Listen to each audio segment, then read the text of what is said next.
వందనాలండి. ఈరోజు ఏప్రిల్ 14. ప్రభువు మనసు తెలుసుకోవడానికి కొద్దిగా ప్రయత్నం చేద్దాం. మత్తయి 11:28-30 వరకు. ప్రయాసపడి భారం మోసుకుంటున్న సమస్త జనులారా నా యొద్దకు రండి, నేను మీకు విశ్రాంతి కలుగజేతును. నేను సాత్వికుడను, దీన మనస్సు కలవాడను కనుక మీ మీద నా కాడి ఎత్తుకొని నా యొద్ద నేర్చుకొనుడి, అప్పుడు మీ ప్రాణములకు విశ్రాంతి దొరుకును. ఏలయనగా నా కాడి సులువుగాను నా భారం తేలికగాను ఉన్నది. 4 సువార్తల్లోనూ యేసుక్రీస్తు యొక్క బోధలు, ఆయన పరిచర్య, ఆయన ప్రయాణాల గురించి వివరంగా చెప్పబడి ఉంది. కానీ ఒకే ఒక్క చోట పైన చదువుకున్న వచనంలో ఆయన మనసు గురించి ప్రభువే స్వయంగా చెప్పాడు. ఈ ఒక్క సందర్భంలో మాత్రమే దేవుని కుమారుడు తన మనసు గురించి తెలుసుకోవడానికి అవకాశం ఇచ్చాడు. బైబిల్ ప్రకారము మనసు అంటే మన బాడీలో ఒక పార్టు, మనం ఏమై ఉన్నామో అందులో ఒక భాగం కాదు, కానీ మనం ఏమై ఉన్నామో అదే అనేదానికి మూలమై ఉంది. అంటే మన బిహేవియర్ కానీ అంత దానికి మూలం అది. మన మనసే మనల్ని వివరిస్తుంది, మనల్ని నడిపిస్తుంది. అందుకే సొలొమోను సామెతలు 4:23 ఏమంటున్నాడంటే, నీ హృదయంలో నుండి జీవధారలు బయలుదేరును కాబట్టి అన్నిటికంటే ముఖ్యంగా నీ హృదయాన్ని భద్రంగా కాపాడుకొనుము అన్నాడు. యేసయ్య తన గురించిన సత్యం మనకు చెప్తూ తాను సాత్వికుడను, దీన మనసు కలవాడను అని చెప్పాడు. ప్రపంచం అంతటిలో అందరినీ అర్థం చేసుకునేవాడు ఆయన ఒక్కడే.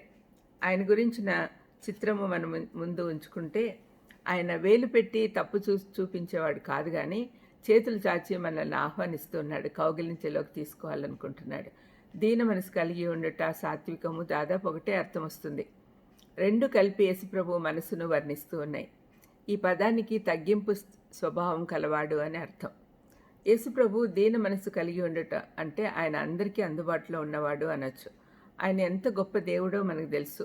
ఆయన దగ్గరికి ప్రపంచ చరిత్రలో ఎవరి దగ్గరికి వెళ్ళలేనంత సులభంగా వెళ్ళచ్చు. ఆయన వద్దకు వెళ్ళాలంటే కావాల్సిన యోగ్యత కేవలము మనలను మనం సమర్పించుకొనుట, అదొక్కటే ఆయన కోరుకుంటూ ఉన్నాడు. మనం చదువుకున్న వాక్య భాగంలో ప్రయాసపడి భారం మోసుకుంటున్న సమస్త జనులకు తన యొద్దకు రమ్మని ప్రభు ఇస్తున్న ఆహ్వానం. మన భారాలు వదిలించుకొని పోనవసరం లేదు. ఆ భారాలే మనకు ఆయన దగ్గర చేరడానికి యోగ్యత కల్పిస్తుంది. ఆయనకేమీ చెల్లించాల్సిన అవసరం లేదు. ఆయన మనకు విశ్రాంతి ఇస్తానంటున్నాడు. ఆయన ఇచ్చే విశ్రాంతి మనకు ఆయన ఇచ్చే ఉచిత వరం. సాత్వికము, దీనత్వము తన మనస్థితి అని ప్రభు ఇస్తున్న సాక్ష్యం. ఈ రెండు పదాలు కలిపితే చాలా లక్షణాలు మనకు కనపడతాయి. సున్నితత్వము, అందరినీ ఆహ్వానించే స్వభావము, మంచి చేసేందుకు సిద్ధంగా ఉండుట లాంటివి. అయితే ఇటువంటి స్వభావం అందరి పట్ల ఉండదు. కేవలం ఆయన యొద్దకు వచ్చి ఆయన కాడి ఎత్తుకొని ఆయన యొద్ద నేర్చుకునే వారి పట్లనే. సహాయం కొరకు అడిగితే తప్పనిసరిగా చేస్తాడు.